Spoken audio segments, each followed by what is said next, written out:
Diam kita, diam fikir. Manakala cakap kita, cakap zikir. Itu cara orang mukmin. Jangan hidup kita ni, bila kita diam je, ada nak buat jahat. Bila bercakap je, menunjukkan keluar benda-benda yang buruk daripada badan kita. Jangan demikian. Biar kita ni, bila kita diam, diam kita ni memberi kebaikan-kebaikan yang banyak pada masa yang akan datang nanti. Bila kita bercakap, bila mulut kita mula bercakap, cakap kita ni mengingatkan pada Allah. سنخوض معاركنا معهم وسنمضي جموعا نردعهم. Assalamualaikum warahmatullahi taala wabarakatuh. Alhamdulillahi rabbil alamin. Wassalatu wassalamu ala asyrafil anbiya'i wal mursalin wa ala alihi wa sahbihi ajma'in. Subhanaka la ilma lana illa ma 'allamtana innaka antal alimul hakim. Rabbi shrah li sadri wa yassir li amri wahlul 'uqdatam min lisani yafqahu qawli. Rabbi yassir wa la tu'assir wa tammim bil khair, amma ba'd.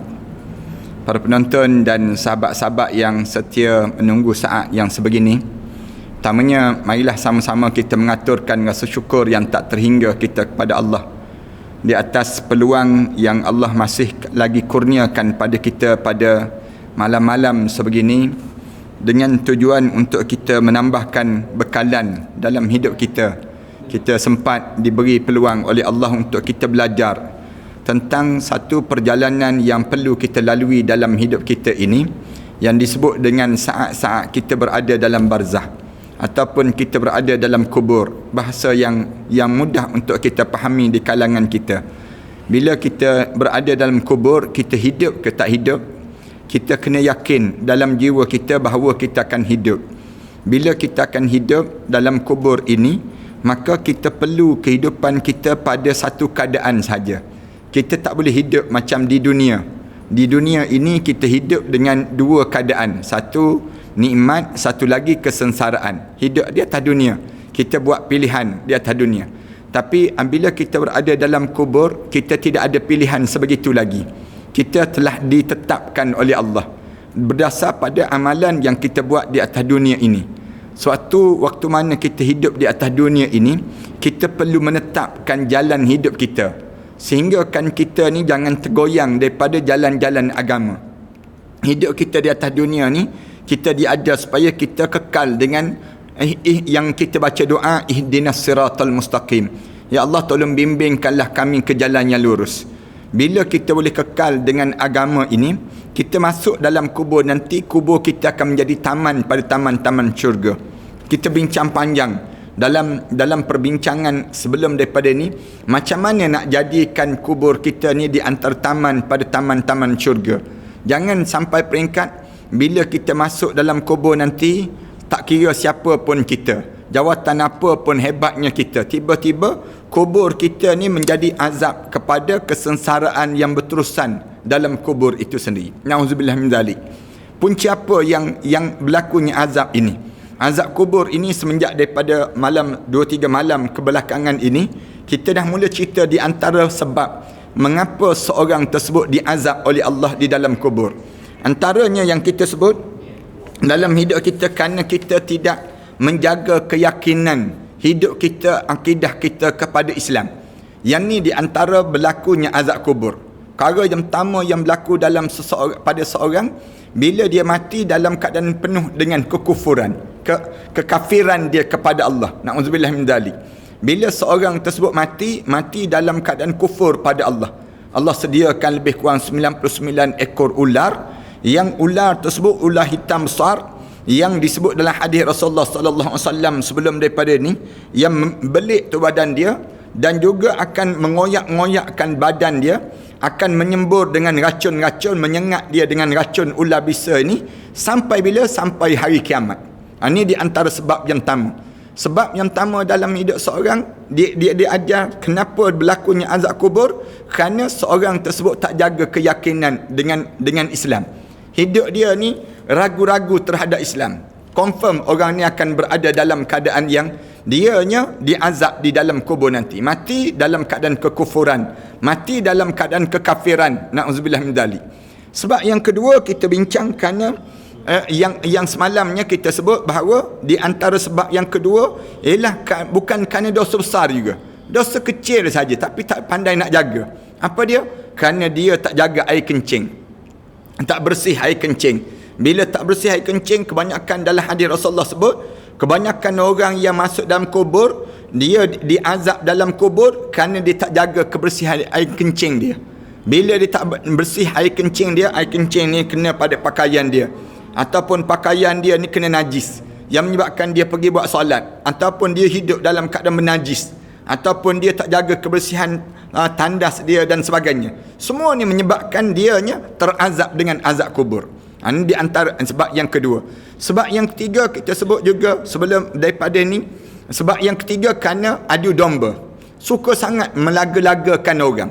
Hidup ni dia sepatutnya orang mukmin ni dia kena hidup dalam keadaan mendamaikan di antara satu sama lain.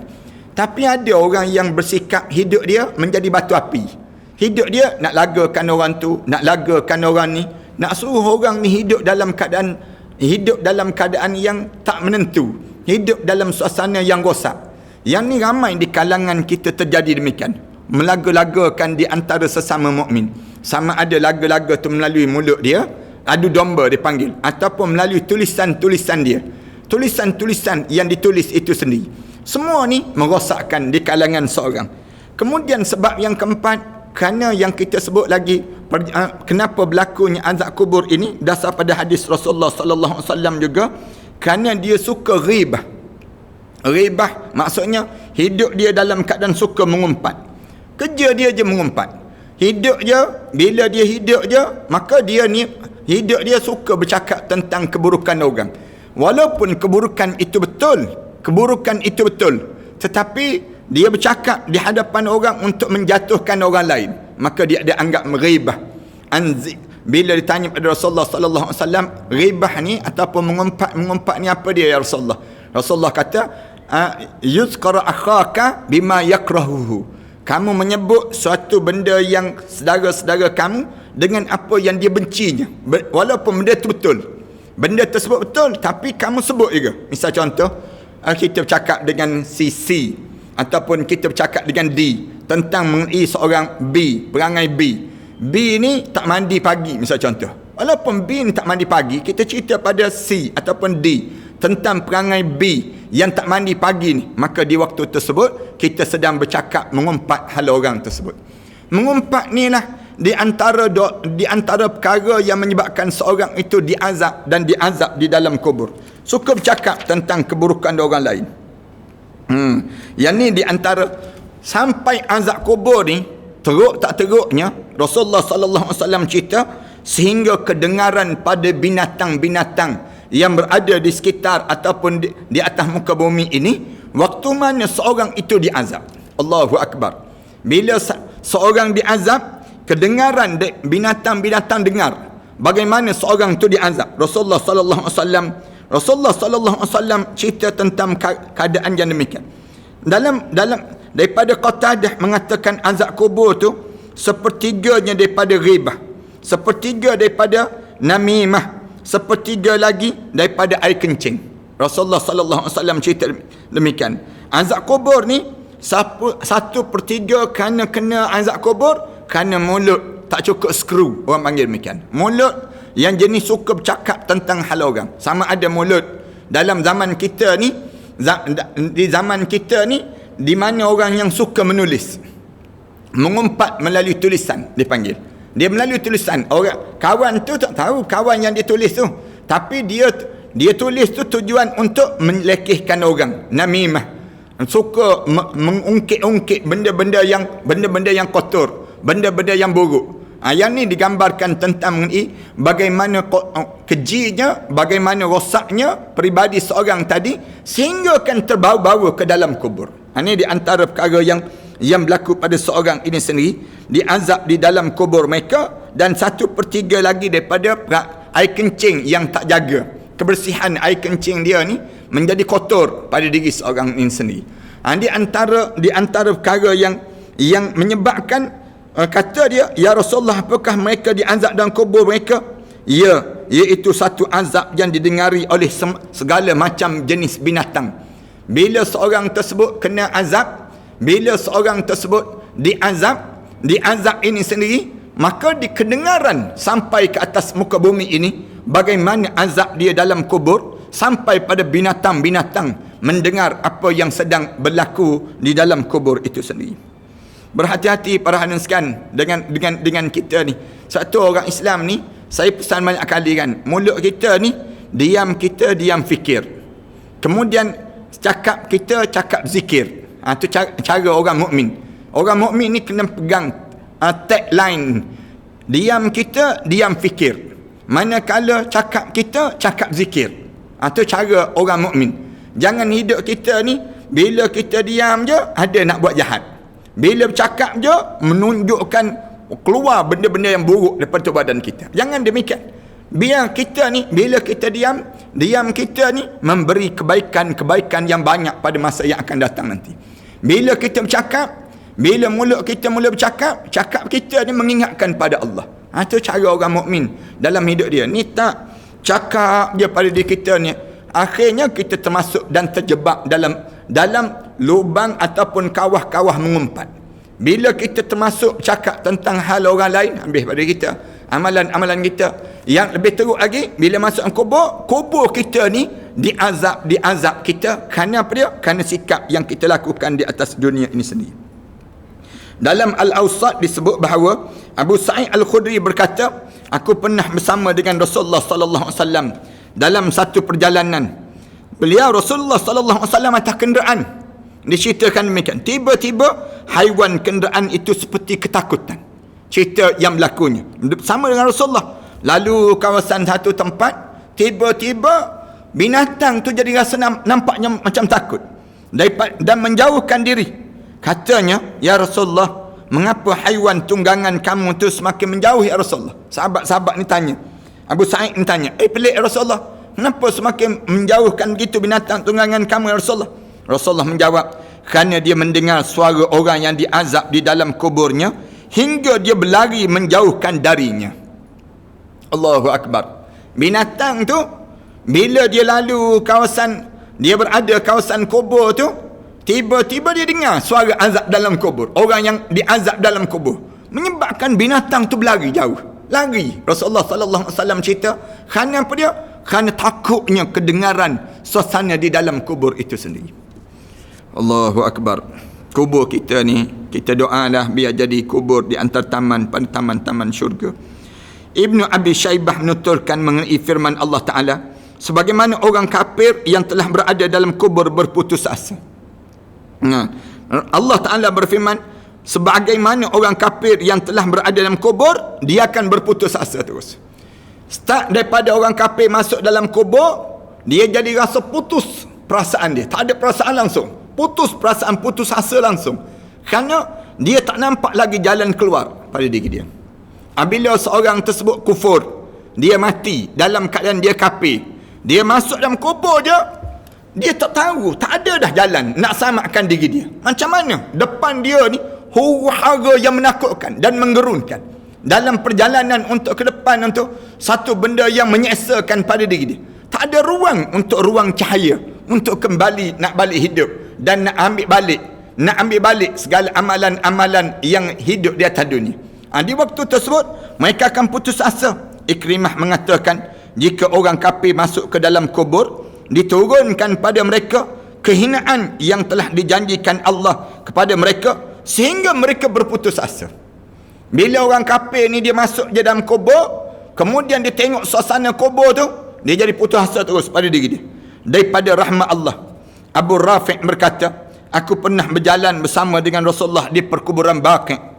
Lalu Rasulullah bersabda, aku berjalan dengan Rasulullah. Abu Rafi' ini dia cerita, bila berjalan dengan Rasulullah di kawasan dekat dengan perkuburan Baqi' itu, lalu Rasulullah sebut Rasulullah sebut Rasulullah gambarkan demikian. Aku menyangka Rasulullah marah pada aku.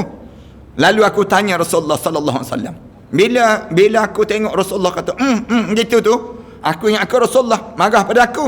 Lalu lalu aku tanya Rasulullah, ya Rasulullah, ada sesuatu yang kamu tak selesa ke dengan aku ya Rasulullah?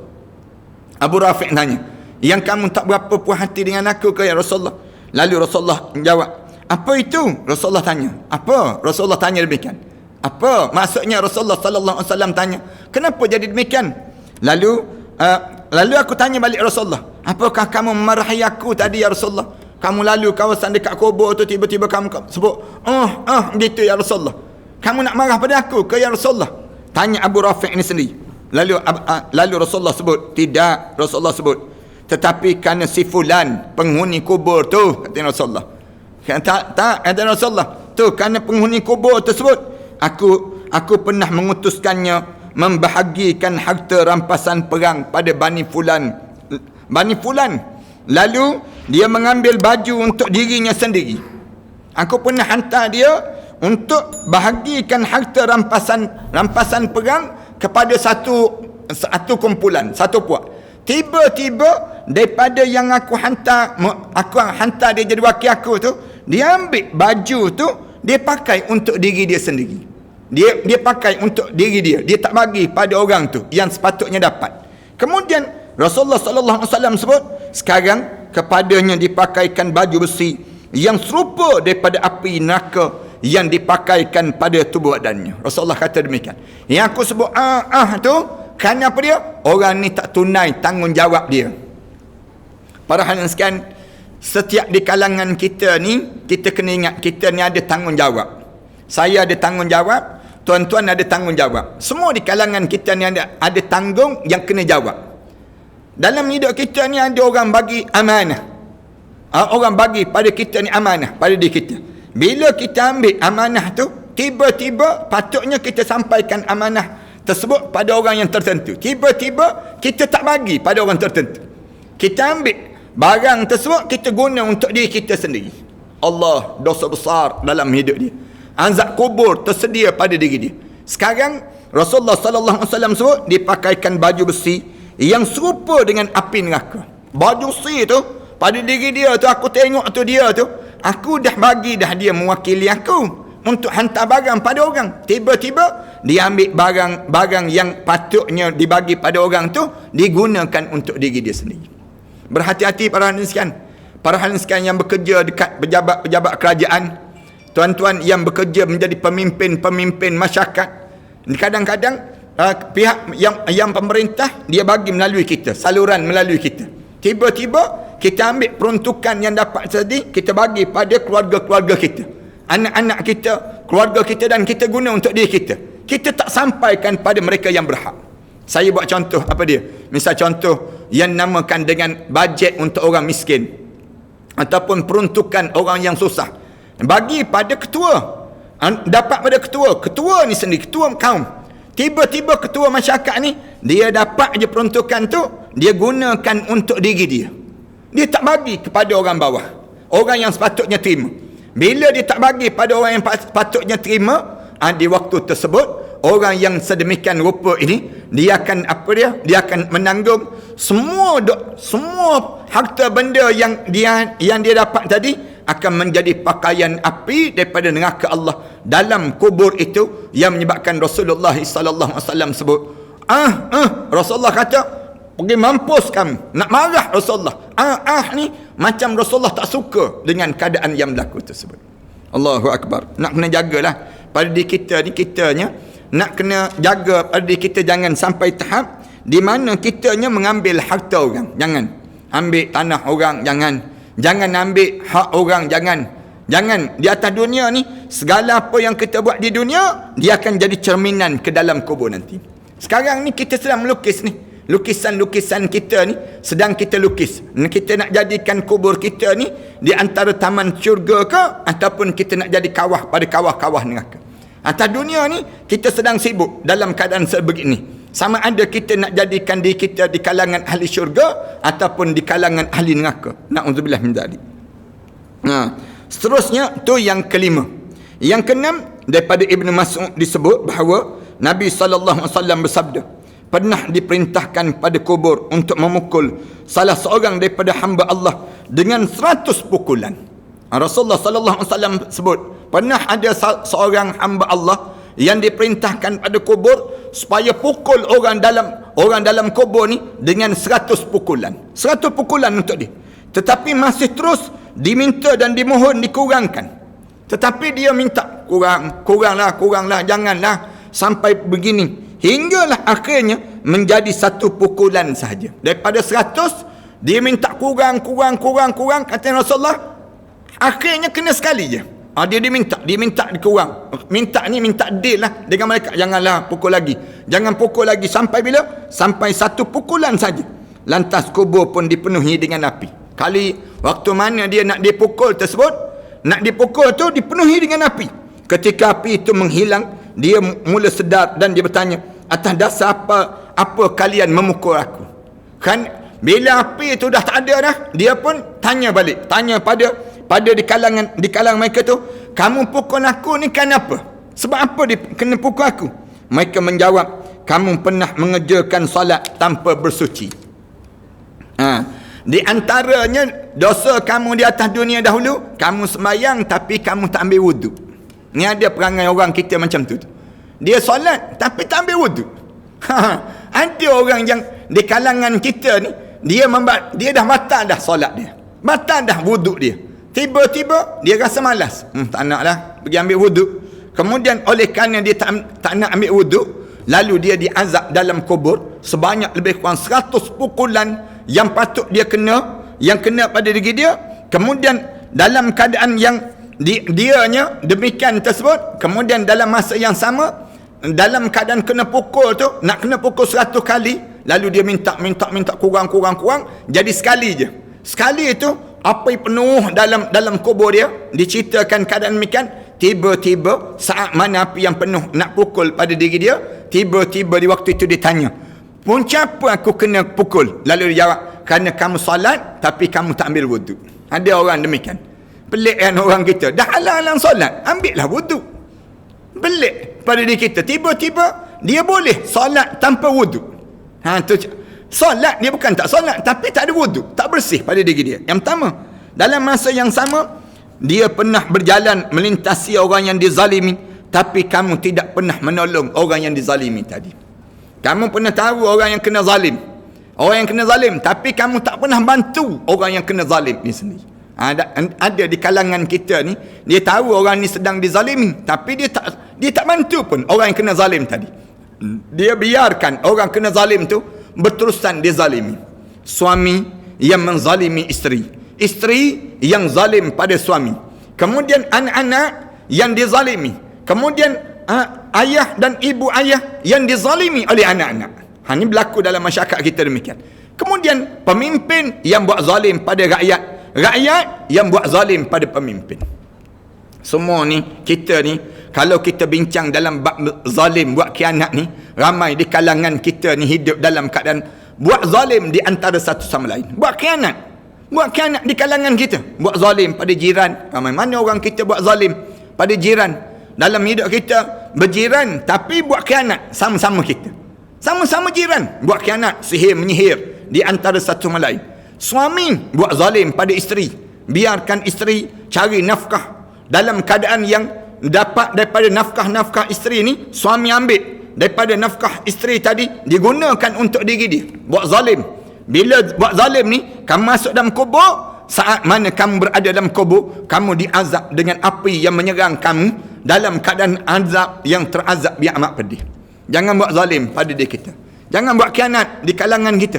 Buat zalim di kalangan kita, bila kita tak tunaikan hak yang orang yang kena buat zalim tadi, yang dizalimi tadi, kita tak tolong dia, orang yang kena buat zalim, kita diazab di dalam kubur.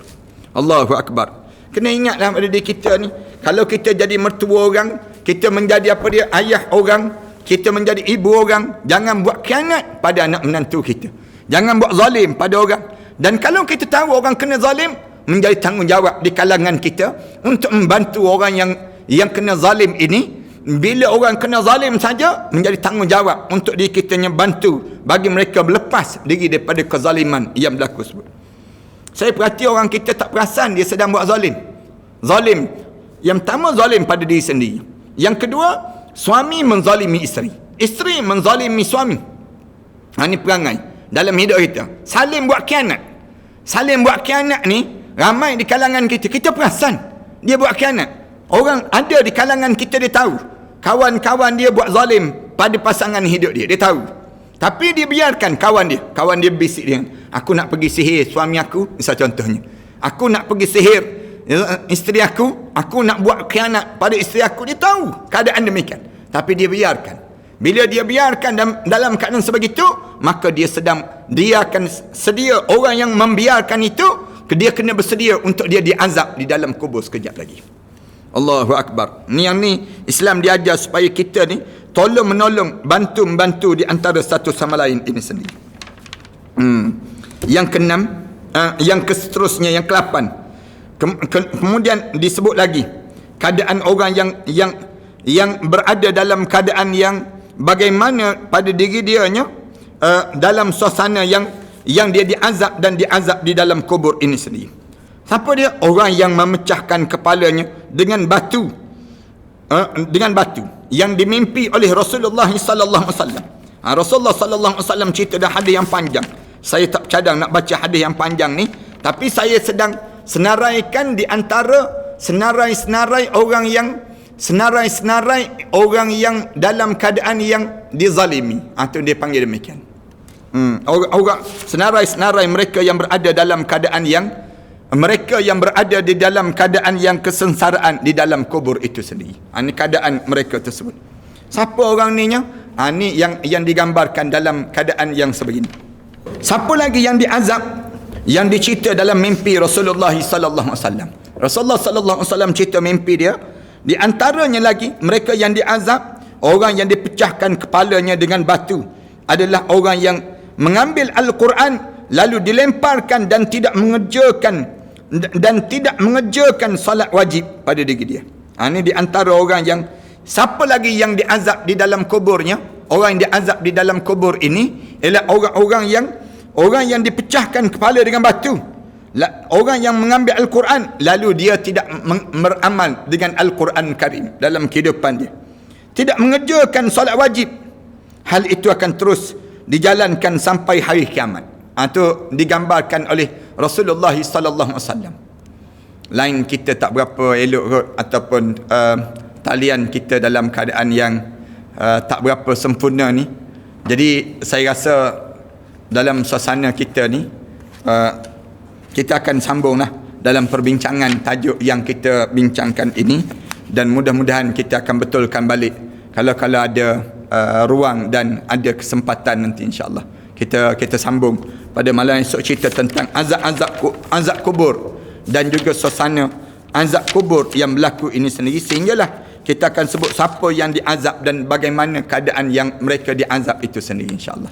Mudah-mudahan Allah jadikan pada kita kesempatan dan peluang pada masa-masa yang akan datang nanti untuk kitanya bertaubat dan kita kembali kepada Allah Subhanahu Wa Taala. Ada soalan yang tanya ni, Basri Hema, Assalamualaikum Ustaz, adakah kesakitan himpitan kubur bergantung dengan amalan kita? Ya, bergantung dengan amalan yang kita lakukan dalam hidup kita ini sendiri. Ada soalan yang tanya, Ustaz, bagaimana cara untuk kita bertaubat? Linda Osman tanya, daripada dosa kita yang dahulu. Dulu saya jahil dan banyak buat dosa, tak jujur masa kerja, banyak main-main, curi makan dan banyak lagi. Banyakkan bertaubat, Linda. Banyakkan pada diri kita ni, angkat tangan, sebut ada Allah, ya Allah ampunkanlah dosa aku, ya Allah jadikanlah aku di kalangan hamba-hamba kamu yang saleh.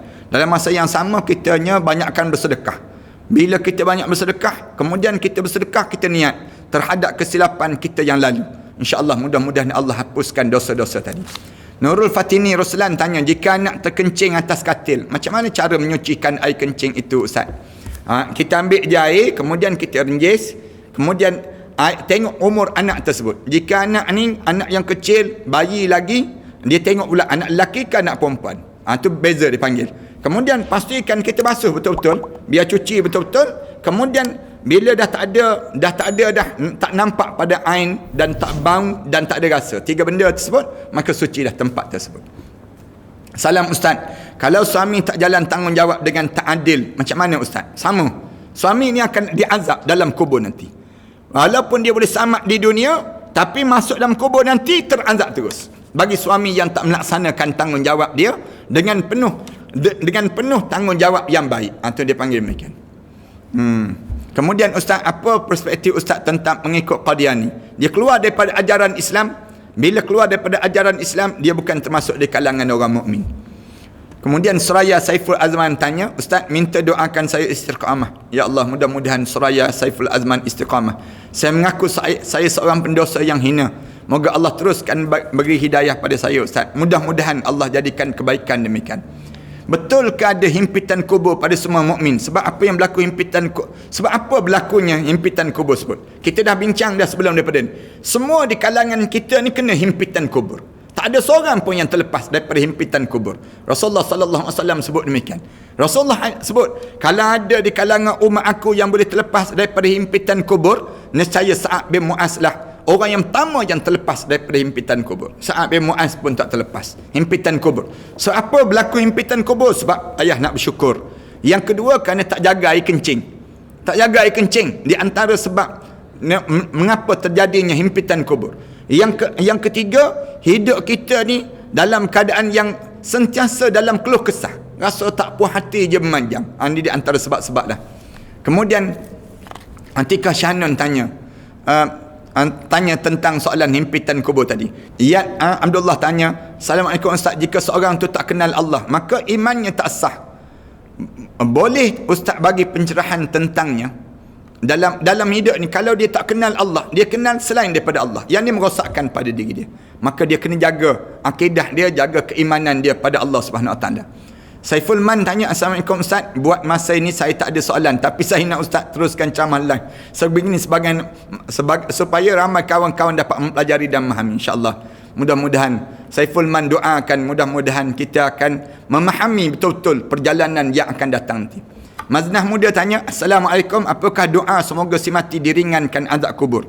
Baca doa, Ya Allah, jadikanlah kuburnya di antara taman-taman syurga, jauhkanlah dia daripada yang disebut dengan azab api neraka Allah Subhanahu Wa Taala. Baca doa-doa demikian. Doa dalam bahasa Melayu je, tak perlu pun untuk kitanya, tak perlu pada diri kita ni dalam keadaan bahasa yang payah-payah dan sebagainya. Mudah je pada diri kita. Ustaz, adakah wanita tidak digalakkan menziarahi kubur jika wanita tersebut dalam keadaan kotor, dalam keadaan haid, dan juga jika wanita tersebut dalam keadaan berhias-hiasan yang menyebabkan kesengsaraan pada orang dalam kubur? Maka wanita tersebut tidak digalakkan datang. Tapi apabila wanita itu datang dengan keadaan yang dia tidak ada tabarrujat, tidak ada dalam keadaan yang dalam keadaan dia ni berpakaian seksi-seksi dan sebagainya, dan dia dalam keadaan bersih, digalakkan dia hadir. Itu wanita-wanita, perempuan-perempuan demikian. Kemudian Ahmad Nazrin tanya, Assalamualaikum Ustaz, contoh kalau dia anak kepada ibu bapa yang dalam kubur, adakah seksaan ibu bapa yang dalam kubur dikurangkan? Ya, dia akan diringankan bila kita baca doa kepada mereka tersebut. Itu kelebihan demikian. FAMC, Assalamualaikum Ustaz, bagaimana pula keadaan si mati sekiranya masih ada hutang ketika hidup? Si mati tidak pernah memaklumkan pada waris. Roh ni akan tergantung sampailah hutang tu terbayar. Selagi mana tak bayar hutang tu, selagi mana tergantunglah keadaan hutang tersebut. Tergantung roh yang dianya terazab. Tergantung tu maksudnya terazab, diazab dan diazab sampai bila? Sampailah hutang tu dibayar.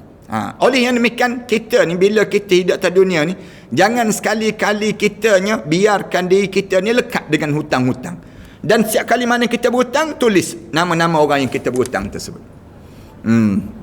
Kemudian apa amalan yang perlu dilakukan untuk terhindar daripada azab kubur? InsyaAllah kita akan sampai dalam tajuk depan nanti, bagaimana kita nak boleh lepas daripada azab kubur, insyaAllah. Amalan-amalan yang melepaskan kita daripada azab kubur. Kita baru cerita tentang mengenai bagaimana, kenapa seorang itu kena azab kubur. Ni pun tak habis lagi. Baru kita nak habis, baru cadangnya malam ni nak habis, tiba-tiba lain kita tak berapa elok, dan ramai di kalangan kita salah faham, di kalangan kitanya, menyebabkan kita tangguh sekejap, kita jawab soalan-soalan. Ustaz, sebulan sekali nak sedekah selalu rasa macam berat, ada tip tak Ustaz? Macam ni, kalau kita kena letak bahawa setiap yang kita sedekah ni bukan kita sedekah pada orang, tetapi kita sedekah pada diri kita sendiri. Macam kita beli barang, kalau kita beli barang untuk orang, kita rasa berat kan? Tapi kalau kita beli barang untuk diri kita sendiri, kita rasa berat tak? Berat. Bahkan kita bersemangat bila kita nak beli sesuatu barang. Ada orang yang dia nak beli kamera, misal contohnya, waktu mana dia nak beli kamera tu untuk diri dia, bukan dia nak beli untuk orang, maka dia akan rasa bersemangat untuk beli untuk diri dia. Demikian juga sedekah. Bila kita bersedekah, jangan kita ingat kita bersedekah ni untuk orang, tetapi kita bersedekah ni untuk diri kita. Bila kita bersedekah untuk diri kita sendiri, maka dalam keadaan demikian kita akan rasa seronok dan kita akan rasa bersemangat sepanjang masa pada diri kita. Salam Ustaz, anak saya meninggal dalam perut. Adakah ada juga himpitan kubur? Disebut tentang tak disebut tentang himpitan kubur pada mereka yang meninggal dunia dalam perut itu, tetapi Rasulullah sebut mereka yang dalam keadaan mereka yang meninggal dunia walaupun bayi, mereka kena himpitan kubur juga. Assalamualaikum Ustaz, sekiranya ada penyakit kencing tidak lawas, kadang-kadang ambil masa setengah jam baru yakin air kencing sudah tidak keluar lagi, macam mana cara mengatasi? Ambil yang disebut dengan tisu ataupun kapas, tutup di hujung di tempat yang najis kita keluar tu, ambil kemudian kita letak, kemudian lepas pada tu sekali je bersihkan tersebut, letak, kemudian bila kita tutup saja di kemaluan kita tersebut, pergi buat sembahyang. Jangan kita jadi was-was, jangan. Assalamualaikum Ustaz, kalau buat loan bank, macam mana kita nak tahu ada riba ke tidak? Tanya je pegawai bank tersebut. Tanya pegawai bank tersebut, cara Islamik ke cara konvensional. Kalau dia kata ni cara konvensional, jangan ambil loan tersebut. Jangan ambil loan tersebut. Kalau dia kata ni cara Islamik, ambillah loan tersebut. Mudah je pada diri kita. Nirul Sim tanya, Ustaz, macam mana kita teringat nak bayar hutang orang, lepas tu dia hilang, tak tahu nak ke mana, puas cari tak jumpa-jumpa, macam mana ya Ustaz? Dalam diri kita, di antara caranya, ambil duit yang nilai dia itu, kemudian masuk dalam tabung derma masjid, ataupun kita masuk dalam, sekarang kan lagi yang senang, online je, kita derma cara online, ataupun kita transfer je duit tersebut dalam akaun sekolah ke, ma'had tahfiz ke, masjid ke, akaun yang ada ni. Kemudian lepas pada tersebut, kita niat, ya Allah, sampaikanlah pahala untuk orang yang demikian, ya Allah. Lalu dalam keadaan demikian kitanya terlepaslah hutang dengan dia tadi. Tapi suatu hari kita berjumpa, sebaiknya kita ambil balik, kita bagi dia. Ataupun kita kata duit tak ada, saya dah masuk dalam tabung derma, kita sebut ada dia, saya dah derma pada awak, boleh tak saya niat derma untuk awak tu duit yang pernah saya butang dengan awak tadi? Dia jawab, saya terimalah. Selesailah masalah kita dengan dia tersebut. Tu cara demikian. Tapi kalau dia kata saya nak balik duit tu, maka kita kena bayar balik. Manakala yang kita dah bagi tu dianggap derma untuk diri kita. Jangan risau, pahala yang dapat di sisi Allah Subhanahu Wa Taala. Kemudian Normah Yusuf tanya, Ustaz, adakah dosa-dosa silam kita akan ditayangkan di akhirat kelak, dan apa cara untuk kita mohon pada Allah? Dosa kita akan terhapus dan tidak akan ditayang bila kita taubat pada Allah.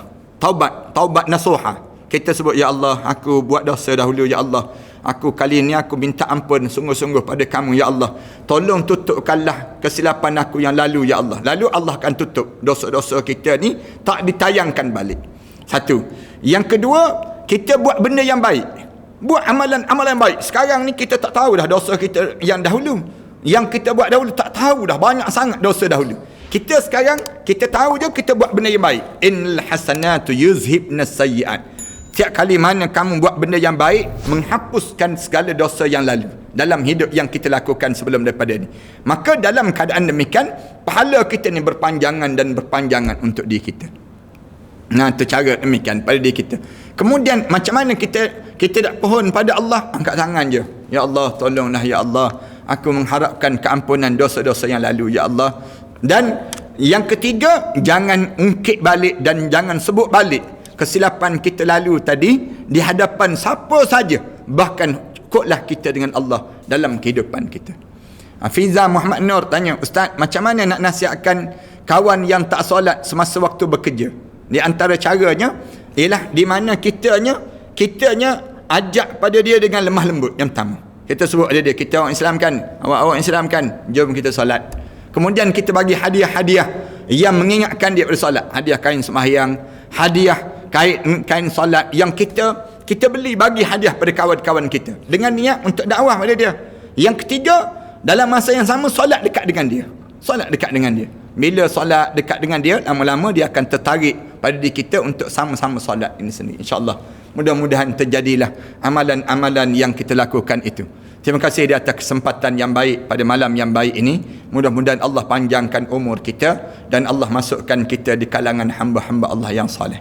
Tuan-tuan boleh dapatkan kitab ni yang kita sedang sebarkan sekarang. Jadikan kematian kamu kematian husnul khatimah.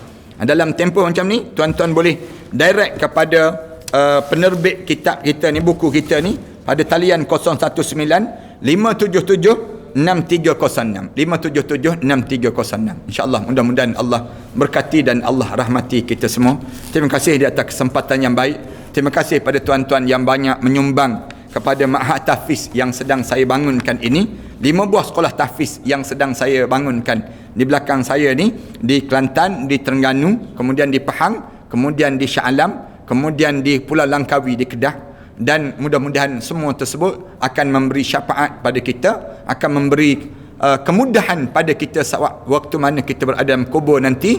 Dan kita yakin semua amalan-amalan kita ni akan membantu kita di alam barzah nanti, insya-Allah.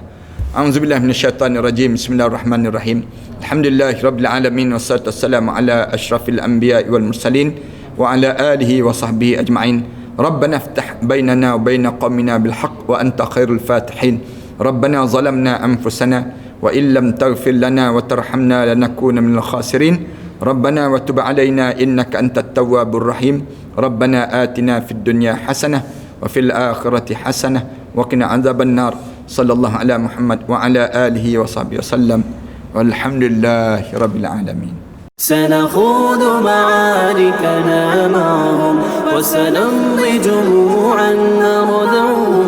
خوض معاركنا معهم وسنمضي جموعا نرذوهم. ونعيد الحق المغتصب وبكل القوة ندفعهم. وبكل القوة ندفعهم. بسلاح الحق البتار سنحرر أرض الأحرار. ونعيد الطهر إلى القدس من بعد الذل وذا العار. من بعد الذل وذا العار. سنخوض معاركنا معهم وسنمضي جموعا نرذوهم. ونعيد الحق المغتصب وبكل القوة ندفعهم. وبكل القوة ندفعهم. وسنمضي ندك معاقلهم بدبيل دام يقلقهم. لا إله إلا الله محمد رسول الله عليه صلاة الله وآله والأحبة. لا إله إلا الله محمد رسول الله عليه صلاة الله